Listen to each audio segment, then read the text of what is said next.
Hello and welcome to another episode of Creating Cultures at Outperform. I'm Frank Wander. I'm here with the amazing culture engineer, Terry Mays, who just needs just a great introduction because she really does know what she's doing. She's super. Oh, Um, thank you you. know, So kind, so kind. listen, it's the truth, no question. So we are starting a series on conflict in the workplace, what to do about it. Today, we're going to actually be covering episode one, how to avoid or resolve it. Obviously, if you can avoid conflict, that's the best, but there are strategies you can use to actually deal with it. The second week, we're going to talk about conflict that actually works when it's healthy and it works for the enterprise. And then in the third episode, when conflict does get out of control, we'll talk about relationship repair strategies. When a relationship is worth repairing, what should you do about it? So you can tune in and stay attention for the series. I think it's a good one. It's timely. With remote work, there are more opportunities for people to have conflict online because people behave differently when they're remote. When they're standing face to face or in a room with somebody, they read signals better. When they're online in meetings, they can miss a lot of signals, facial expressions. They can easily misinterpret things, and that can lead to conflict. And so, what you really want to do is avoid conflict as much as possible. And you want to create a culture where, when there is conflict, people deal with it in a productive way. They work to resolve it amongst themselves. That's the outcome you really need. You don't want to have to get into relationship repair if you don't have to. But conflict is just a part of business. We have personalities, they scrape up against one another, and conflicts emerge. People have hard line opinions on certain topics about how things should be done, and they don't want to give ground. There are all these different personality types. So conflict is part of the workplace. And it's important to really understand how to deal with it. So, Tara, what are your opening thoughts on this? Yeah, so first off, I love the way you framed this up. Conflict is inevitable. We're all humans. We all have our own way of thinking about things. We all see things through a different lens. And Yeah, so the knowledge and understanding that conflict exists, and it's not always such a bad thing. You can actually use conflict to help you learn something new if you stay in a frame of mind of exploration. So whenever there's a conflict, you want to make sure that you're not in that yeah, fight sequence that happens when you get in conflict. Your brain automatically wants to defend and explain. But if you instead choose a posture of inquisition, so now you want to understand why the other person thinks so drastically different than you do. And if you think about what's happening instead of getting offended or bothered, if you use that time to really start to ask questions and explore the situation, you may learn something new about yourself, learn something new about other people. So it's conflict can actually be a good thing, but it's inevitable. So you're not always going to agree with everybody. Everybody's not going to always see things the same way.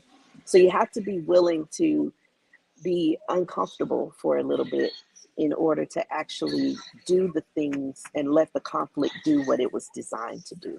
yeah. That reminds me of that saying that, collaboration without conflict isn't harmony, it's apathy. People have to Yeah, speak up, they have to yeah, disagree because that's how you get to a better answer when people can work together. You don't want that apathetic organization where people are right. overly polite, unwilling to engage in any kind of discord, and maybe have some of the difficult conversations that produce real value. But you really want teams trained to know that they should always check in and see if their perception of what the other person said is correct. Um, and there are ways to approach disagreements and stop them from escalating into conflict. One thing they could do is to say, "Hey, I sense you're not in full agreement. Am I right? Um, so, how does what I'm suggesting mesh with the other things you have to do, or how is that perhaps potentially a problem? Am I wrong in thinking that what I'm proposing might create problems for you? What other Yeah. information would you need to make a decision? And what do you recommend? What's the best approach, and why would that or could that be better than what I'm suggesting?" You got to be open to constructive dialogue. I think it's just so Yes. important. And so the disagreements aren't going to escalate. It's just super important that people, and in that culture, in that organization, people are They understand that people are going to probe. They're encouraged to probe and ask questions, to dig in, and people are encouraged to politely respond and have, an productive conversation. I mean, those are Yeah. simple rules to follow. Yeah, a lot of what needs to happen during conflict is you have to manage your own emotions. So the biggest part of conflict is you have to keep your emotions calm. You have to stay in a steady state and not escalate yourself. So what ends up happening is somebody says something and then you get offended and then the conversation starts to escalate. And so you go from one thing to the next level to the next level, and then now both of you are screaming. Well, Yeah. that happens through conversation and language. And your language during the conflict can either allow it to escalate or de-escalate. And some people just they get a kick out of escalating and stirring up conflict, but it's They really do. not healthy to do that. It's really not to be that Yeah. devil's advocate. I hate that term. Troublemakers. I hate it. I I absolutely always hate it. hated them. I Yeah. hate the people that well, not hate the people, but I hate that personality type that really just they're stirring it up just to stir the pot. They don't really care one way or the other, but they're just stirring up conflict and strife just to do it. And that just drives me up the wall because I'm such a relational person. I really don't like conflict. And I've had to learn over the years how to embrace conflict and let conflict teach me something instead of being bothered that we're not all just getting along well and having this happy life together. Yeah. But you really do have to control yourself. That's really I gave a talk one time, and the gist of managing yourself in conflict is you can only manage yourself. You cannot manage the other person in the conversation when you're having that conflict.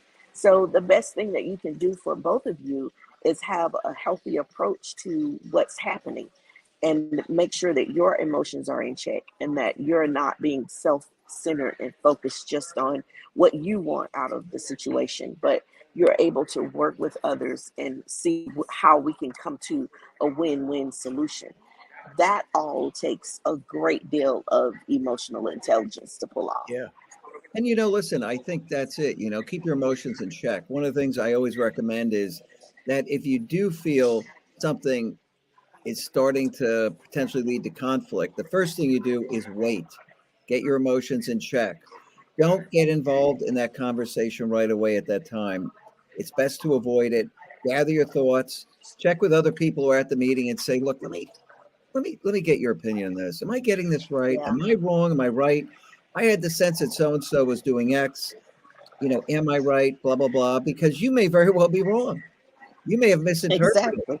You could take five people, put them in front of a painting, and say, "What do you see?" And you're going to get five different answers because people interpret everything based on their frame of reference or life experience. And oftentimes, you have people who are on looking out for an insult or something. They're on the lookout for Hmm. negative things. And so they find Yeah, things that aren't really there. And yeah, they've done studies on this, which we have shared on prior episodes. And so people, they have a frame of reference, and it's important to check stuff. If you're going to respond back in writing, you really want to have somebody check the email with you, right? Because, some people want to actually respond back in writing. Sometimes these things occur via email, right? These conflicts. yeah, And you got to be very careful and measured in your responses. Always take time. It's very easy to wait and do things better, and it's impossible to retract things once they've been said and the damage has been done. You got to take that opportunity. And if you're a leader, we've gone through this. People don't do what leaders say, they embrace what they do. What kind of example are you setting? Don't be the hothead. Encourage people to hmm, actually, go out and deal with one another in a very measured and respectful way. The key is to control emotions. As a leader, you don't want to be the one setting the example of loss of emotional control because that example is going to actually then spread through the organization. You've got to be the one who's in control, leading in the most controlled way possible, and using, you know, conflicts that got out of control as learning opportunities for the people involved and for the organization. Really, I think yeah. it's super That's important. It is so important. Your body language, your facial expressions, all of that plays into how well or not so well that this particular um, it's it all of that plays into whether or not you're I got distracted. Sorry. Yeah. Somebody was walking by and they said Oh, goodbye and I was trying to wave them off. well, Terry, But it's okay. Hey, listen, it's a live show, people. it's a live show. We do this stuff, and we're all busy doing a lot of stuff, and we actually do this for you. So Terry is out doing Yes. things. She's Yes. actually in a large open space at a conference, and she's participating. So hey, Yes, kudos to you, yes, Tara. yes. We had a little break, and so I thought I'm going to slide in the show. I'm not going to postpone or anything Yeah, like that. We're just going to go fantastic. for it. But yeah, the point I was trying to make is just about your body language, your facial expressions. All of that plays into how much more the conversation escalates or if it de escalates. And the biggest thing in conflict is you have to decide what is a win for me? What am I trying to get out of this conversation? Am I Mhm. just trying to win and beat the other person and say that I was smarter than them? Or am I trying to really look for a solution to a problem? Am I seeing the conflict as this is something that we can work through, not as a roadblock where this is something that will block us that we can't continue to go forward in the relationship, the working relationship. So you really do have to decide, what am I trying to get out of this? What is it that I want the other person to see? And then focus on the facts. Don't get so clouded by, what you're thinking and start making stuff up. Like truly focus in on the facts so that you're able to just stick to what is true and not just your perception. Yeah. And when you do talk to them, you want to be very positive and affirming. You want to start with all the things that you agree with. There's a whole set of things, you chose to talk about. You presented some information, look, I think what you did here is great. I agree with this. I agree with this. I think you handled this properly. But I had a concern on this one item, and I thought we could talk about it. So Right. it makes it very non-threatening Right. when you You're approach trying to them. preserve the relationship. You're That's not right. trying to just throw a grenade and blow the whole thing up. You're trying to preserve it. That is just so true. Well said. You're trying to preserve the relationship and you're trying to do the most productive thing possible for the organization. That's Right. reality, right? You really are. You're trying to do something that really matters and helps. You want to get to the right outcome, not just for the relationship, but for the organization and the company. That's right. Because how effectively people work together determines how well the company is going to execute on the things it has to get done. We went over few episodes ago the importance of relationships and how incredibly productive they are when relationships and friendships are strong in an organization. You should go back and look at that episode. This has been researched. It's amazing. Strong relationships were a better predictor of success than the quality of the talent, the quality of the project management, and all these other factors that were involved in the study. So relationships matter, and it's up to every individual to preserve them, to build them, to make them work. So when there is tension, you want to be the one that's actually helping remove, lower the tension, preserve the relationship, and do the right thing. So, really make those affirming statements. And, if you can, put yourself in the other person's shoes. Try to see the world through where they're coming from. They may have a Yes. valid point if you do that. Get the big picture. I think that Yes. really Empathy, matters. being empathetic towards the other person really can go a long way. Even God, if you don't truly understand where they're coming from, but just the fact that you're willing to try to see it from their perspective really means a lot. it means a real lot. And remember, a lot of what's happening is perception. It's what's going on in your head and how you're perceiving the information. So you want to really check and validate things. Make sure you understand you could be wrong. In many cases, you are wrong. You've drawn perceptions that weren't really accurate. So, That's right. next week, actually, we're going to be covering, positive conflict. Conflict that works, helps organizations move forward. We broadcast every Wednesday at 3 o'clock Eastern time. I think you should certainly watch every episode. Subscribe to the People Productive channel on YouTube. Subscribe to People Productive on LinkedIn. You'll be notified when the new episodes come out.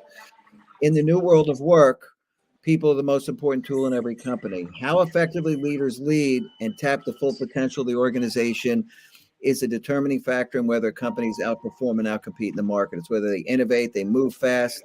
This is all about the speed of work and the new way of leading. Humans are the most important tool. So people need to build these human competencies. This just isn't a nice to do.